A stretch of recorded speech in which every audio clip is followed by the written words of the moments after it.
మెదక్ జిల్లా కోల్చారం మండలంలోని పైతర కోనాపూర్ గ్రామాల్లో గత వారం కురిసిన వర్షాలకు మొలకెత్తిన పంటలను ప్రమాదవశాత్తు కాలిపోయిన వరి ధాన్యాన్ని Narsapur MLA Sunitha Reddy, DCMS vice chairman Arige Ramesh Kumar, Manjula Kashinath, ZPTC Meghamala సంతోష్తో కలిసి ఆమె పరిశీలించారు.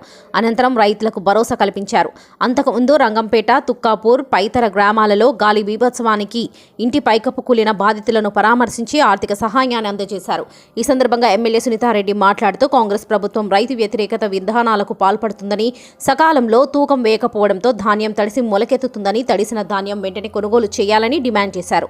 ఆమె వెంట కొల్చాపురం మండల యూత్ అధ్యక్షులు కోనాపూర్ సంతోష్రావు, సీడీసీ మాజీ chairman Narender Reddy, PSCS vice chairman Mallesham, youth icon Raviteja Reddy తదితరులు పాల్గొన్నారు. ఏ ఒక్క రైతు కూడా చిన్న కష్టం రాకుండా మరి కడుపులో పెట్టుకొని కాపాడింది కేసీఆర్ గారు.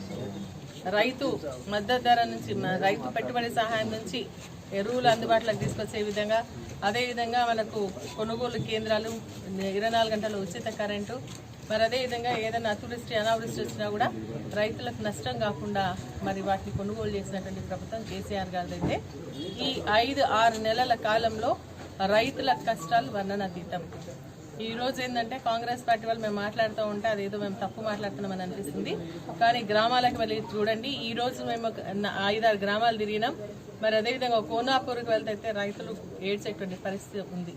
వడ్లు అన్ని నానిపై మొలకలు ఎత్తి ముక్కిపోయి ఉన్నటువంటి వడ్లు అక్కడనే ఉన్నాయి. లారీలు వస్తలేవు, కాంటా పెడతలేరు.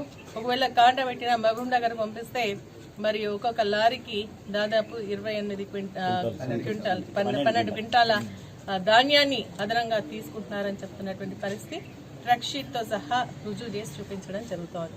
కాబట్టి నేను ఈ ప్రభుత్వానికి చిత్తశుద్ధి లేదు రైతులపైన అని చెప్పేసి చెప్తా ఉన్నా. ఆ రోజు ముక్కిపైన లేదంటే మన మొలకలెత్తినటువంటి ధాన్యమైన పొల్లుపోయినటువంటి వాటిని కూడా ప్రభుత్వం కొనుగోలు చేసింది.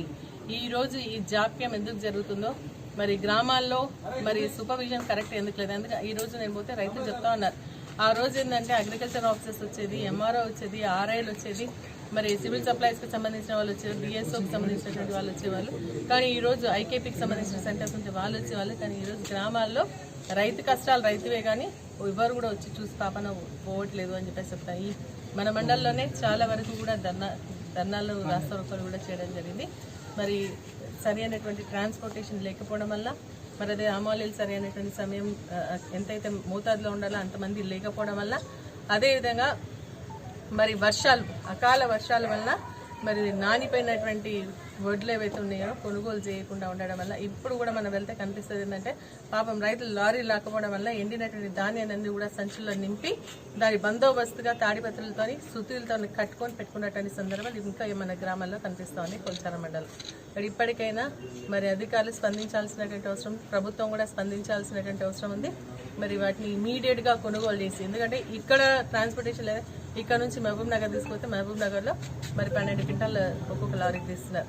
మరి ఇప్పుడు మళ్ళీ గద్వాలు పంపిస్తామంటున్నారు, సిద్దిపేటకు పంపిస్తున్నారు, ఎక్కడెక్కడ పంపిస్తున్నారు. కానీ లారీలు రాకపోవడం వల్ల రైతులు నష్టపోతా ఉన్నారు. కాబట్టి ఇమీడియట్గా తక్షణమే స్పందించి ఈ లారీలు పంపించేసి ధాన్యాన్ని కొనుగోలు చేయాలి.